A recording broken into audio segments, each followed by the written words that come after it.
कल्पना कीजिए आधी रात का समय हो, पूरा शहर नींद में डूबा हो। अचानक आसमान में सायरन गूंजने लगे, मोबाइल पर खतरे के अलर्ट आने लगे और फिर कुछ ही सेकंड बाद ऐसा धमाका हो कि धरती कांप उठे, खिड़कियां टूट जाएं, इमारतें हिलने लगे, बच्चे डरकर रोने लगे और लोग अपनी जान बचाने के लिए अंधेरे में भागने लगे। यूक्रेन की राजधानी कीव में बीती रात कुछ ऐसा ही मंजर देखने को मिला। रूस ने एक बार फिर बड़े पैमानों पर ड्रोन और मिसाइल हमला किया और देखते ही देखते राजधानी के कई इलाके युद्ध के मैदान में बदल गए। कहीं आग की लपटें उठ रही थी, कहीं इमारतों का मलबा सड़क पर बिखरा पड़ा था और कहीं लोग अपने परिवार वालों को फोन करके सिर्फ इतना पूछ रहे थे, तुम जिंदा तो हो। दोस्तों, रूस और यूक्रेन के बीच चल रही ये जंग अब केवल सीमा विवाद या राजनीतिक टकराव नहीं रह गई है। ये युद्ध अब ऐसी भयावह लड़ाई में बदल चुका है जहां हर नया हमला पहले से ज्यादा खतरनाक और ज्यादा विनाशकारी दिखाई देता है। रूस ने इस बार कीव पर बैलिस्टिक मिसाइलों और ड्रोन से हमला किया। यूक्रेन के अधिकारियों के मुताबिक राजधानी के 6 जिलों में भारी नुकसान हुआ है, यानी कि अगर देखा जाए तो बहुमंजिला इमारतों का हिस्सा भी ढह चुका है। सोचिए, लोग अपने घरों में सो रहे थे और उन्हें अंदाजा भी नहीं था कि अगले ही पल उनकी पूरी जिंदगी मलबे में बदलने वाली है। अचानक जोरदार धमाका हुआ और कुछ ही सेकंड में इमारत 20 से टूट गई।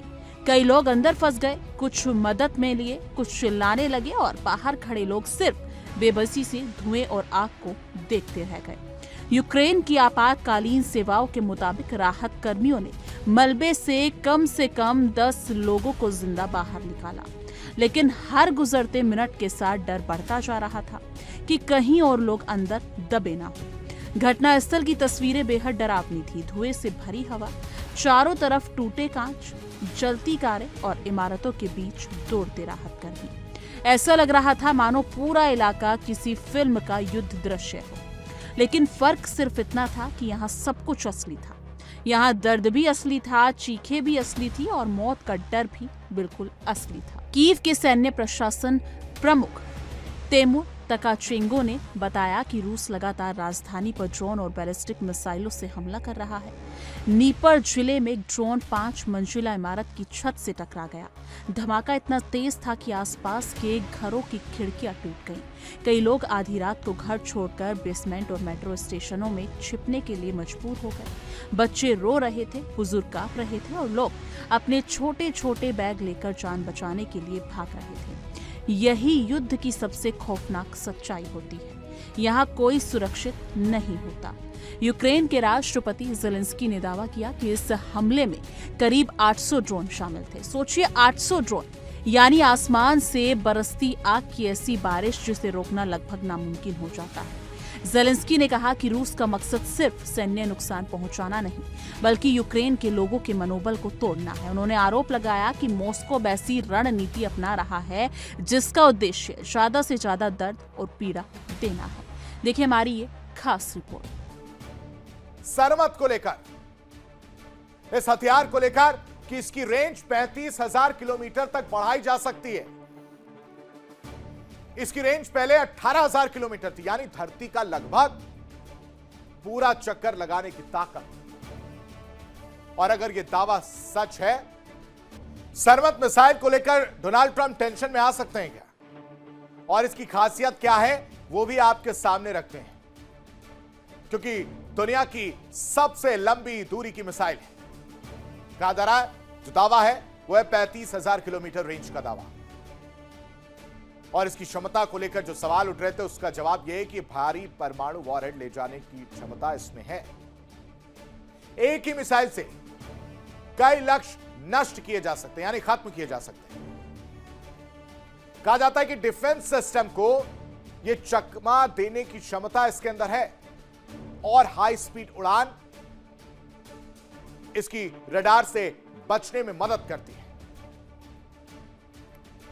पोल अनप्रेडिक्टेबल, साउथ पोल या फिर किसी भी रूट से हमला हो। भारी पेलोड क्षमता की बात निकलकर सामने आ रही, भारी हथियार ले जाने में सक्षम है। साथ ही साथ आधुनिक टेक्नोलॉजी, तरल ईंधन आधारित जो इसमें देखने को मिल रही है। High thrust engine, advance guidance system, यानी इसमें वो सारी खूबियां हैं जो एक मिसाइल में होनी चाहिए, और इस वजह से ये टेंशन जो है देखने को मिल रहा है। कहा जा रहा है कि सरमत रूस की पुरानी मिसाइल प्रणाली वोयोवोडा से ज्यादा खतरनाक है। इसके साथ ही रूस की जो स्ट्रैटेजिक मिसाइल कार्यक्रम में पोसाइडन जैसे सिस्टम भी अंतिम चरण में है। पुतिन ने वैश्विक सिस्टम को परमाणु हथियारों से लैस करने की संभावना का भी संकेत दिया है। यानी ओवरऑल कुल मिलाकर सरमत मिसाइल को लेकर रूस का यह दावा वैश्विक स्तर पर एक बार फिर हथियारों की दौड़ और रणनीतिक तनाव को बढ़ा सकता है। अब सवाल उठता है, आखिर रूस लगातार इतने बड़े हमले क्यों कर रहा है? इसके पीछे कई वजह मानी जा रही हैं। पहली वजह है यूक्रेन पर दबाव बनाना। रूस चाहता है कि यूक्रेन और उसके पश्चिमी सहयोगी ये समझ जाएं कि युद्ध जल्दी खत्म होने वाला नहीं है। दूसरी वजह है जवाबी रणनीति। पिछले कुछ महीनों में यूक्रेन ने रूस के कई ठिकानों और सैन्य संसाधनों पर ड्रोन हमले किए हैं। मॉस्को अब उन्हीं हमलों का जवाब और ज्यादा ताकत के साथ देने की कोशिश कर रहा है। लेकिन इस पूरी लड़ाई में सबसे ज्यादा नुकसान आम नागरिकों का हो रहा है, जिन लोगों का राजनीति से कोई लेना देना नहीं, जो सिर्फ अपने परिवार के साथ सामान्य जिंदगी जीना चाहते थे। वही लोग अब हर रात मौत के डर में जी रहे हैं। कीव में रहने वाले कई परिवारों के लिए अब रात का मतलब नींद नहीं, बल्कि सायरन और धमाके बन चुका है। लोग घरों में सोने से डरते हैं क्योंकि उन्हें नहीं पता कि अगला ड्रोन किस बिल्डिंग पर गिरने वाला है। रूस की रणनीति भी अब बदलती दिखाई दे रही है। पहले हमलों का फोकस मुख्य रूप से सैन्य ठिकानों पर होता था, लेकिन अब बड़े शहरों के रिहायशी इलाकों को भी निशाना बनाया जा रहा है। बिजली व्यवस्था, पानी की सप्लाई, नागरिक बुनियादी ढांचा, सब कुछ इस युद्ध की चपेट में आ चुका है। विशेषज्ञ मानते हैं कि रूस अब यूक्रेन की मानसिक ताकत को तोड़ने की कोशिश कर रहा है, क्योंकि जब किसी देश के आम लोग लगातार डर और असुरक्षा में जीने लगते हैं तो युद्ध का दबाव कई गुना बढ़ जाता है। हालांकि रूस हमेशा यही दावा करता है कि उसके हमले केवल सैन्य ठिकानों को निशाना बनाते हैं। मॉस्को का कहना है कि पश्चिमी देशों ने यूक्रेन को हथियार देकर इस युद्ध को लंबा खींच दिया है। रूस मानता है कि अमेरिका और नाटो लगातार यूक्रेन को सैन्य मदद देकर संघर्ष को और ज्यादा भड़का रहे हैं। रूस के मुताबिक अगर पश्चिमी देश यूक्रेन को हथियार देना बंद कर दें तो युद्ध बातचीत के जरिए खत्म हो सकता है। यानी कि लेकिन यूक्रेन और पश्चिमी देश इस दावे को पूरी तरह खारिज करते हैं। उनका कहना है कि रूस ने बिना उकसावे में हमला किया और अब ये यूक्रेन की संप्रभुता को कुचलने की कोशिश कर रहा है। अमेरिका और यूरोपीय देश लगातार यूक्रेन को हथियार, आर्थिक सहायता और खुफिया जानकारी दे रही है, और यही वजह है कि ये युद्ध अब केवल रूस और यूक्रेन के बीच की लड़ाई नहीं रहा, बल्कि ये दुनिया की बड़ी ताकतों के बीच प्रतिष्ठा की जंग भी बन चुका है। युद्ध का एक और खतरनाक पहलू है ड्रोन टेक्नोलॉजी। पहले युद्धों में टैंक, सैनिक और लड़ाकू विमान सबसे अहम भूमिका निभाते थे, लेकिन अब छोटे छोटे ड्रोन पूरी तस्वीर बदल रहे हैं। ये ड्रोन सस्ते भी हैं, तेज भी हैं और इन्हें बड़ी संख्या में इस्तेमाल किया जा सकता है। रूस और यूक्रेन दोनों अब ड्रोन युद्ध में पूरी ताकत झोंक रहे हैं, और यही वजह है कि आसमान से होने वाले हमले पहले से कहीं ज्यादा खतरनाक हो चुके हैं। कीव में रहने वाले लोगों का कहना है कि अब हर रात डर के साए में गुजरती है। जैसे ही सायरन बजता है, लोग समझ जाते हैं कि कुछ ही मिनटों में हमला हो सकता है। कई परिवारों ने अपने बच्चों के लिए घरों के अंदर छोटे छोटे सुरक्षित कोने बना लिए हैं। कुछ लोग मेट्रो स्टेशनों में रात बिताते हैं, क्योंकि वहां हमलों से थोड़ी सुरक्षा मिल जाती है। सोचिए, आधुनिक यूरोपीय राजधानी जहां लोग कभी कैफे और पार्कों में शाम बिताते थे, आज वही शहर बंकरों और सायरनों के बीच जिंदगी काट रहे हैं। युद्ध का असर केवल जान माल तक सीमित नहीं रहता, इसका असर लोगों की मानसिक स्थिति पर भी पड़ता है।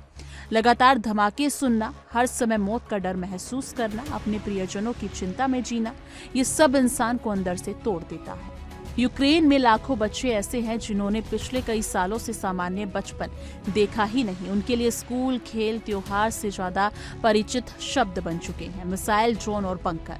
अब पूरी दुनिया की नजरें इस बात पर टिकी हैं कि आगे क्या होगा। क्या रूस अपने हमले और तेज करेगा? क्या यूक्रेन जवाबी कार्रवाई बढ़ाएगा? और क्या पश्चिमी देश इस युद्ध में और ज्यादा शामिल होंगे? क्योंकि अगर तनाव इसी तरह बढ़ता रहा तो ये संघर्ष और ज्यादा खतरनाक रूप ले सकता है। सबसे बड़ी चिंता की बात यही है कि दोनों पक्ष पीछे हटने को तैयार नहीं दिख रहे हैं। रूस मानता है कि वो अपनी सुरक्षा और रणनीतिक हितों के लिए लड़ रहा है, वहीं यूक्रेन का कहना है कि वो अपनी आजादी और अस्तित्व बचाने की लड़ाई लड़ रहा है। ऐसे में शांति वार्ता की संभावना बार बार कमजोर पड़ती दिखाई देती है। तो दोस्तों, युद्ध शुरू करना शायद आसान होता है, लेकिन उसे खत्म करना दुनिया का सबसे मुश्किल काम बन जाता है। जब गोलियां चलने लगती हैं तब सबसे पहले इंसानियत हारती है। रूस और यूक्रेन की इस जंग में भी सबसे ज्यादा नुकसान उन लोगों का हो रहा है जिनका इस संघर्ष से कोई सीधा लेना देना नहीं। फिलहाल कीव में राहत और बचाव का काम जारी है। कई लोग अभी भी अपने टूटे घरों के सामने खड़े हैं, कुछ अपनों की तलाश में अस्पतालों के चक्कर लगा रहे हैं, तो कुछ बस ये सोच रहे हैं कि अगली रात कैसे गुजरेगी। युद्ध ने उनसे बहुत कुछ छीन लिया है, लेकिन उम्मीद अभी भी बाकी है। अब देखना होगा कि क्या आने वाले दिनों में कोई कूटनीतिक रास्ता निकलता है या फिर रूस और यूक्रेन की ये जंग और ज्यादा भयानक रूप लेती जाएगी। क्योंकि अगर हालात ऐसे ही बिगड़ते रहे तो इसका असर केवल यूरोप तक सीमित नहीं रहेगा, बल्कि पूरी दुनिया की राजनीति, अर्थव्यवस्था और सुरक्षा पर पड़ेगा। आप इस पूरे मामले को कैसे देखते हैं? क्या ये युद्ध जल्द खत्म हो सकता है या दुनिया एक लंबे और खतरनाक संघर्ष की तरफ बढ़ रही है? अपनी राय नीचे कमेंट सेक्शन में जरूर साझा कीजिएगा। देखिए इंडिया डेली 24/7 अब आपकी स्मार्ट टीवी पर। इंडिया डेली मौजूद है सभी डिजिटल प्लेटफॉर्म पर लाइव और लगातार। इंडिया डेली 24/7 हर दिन राष्ट्र को समर्पित।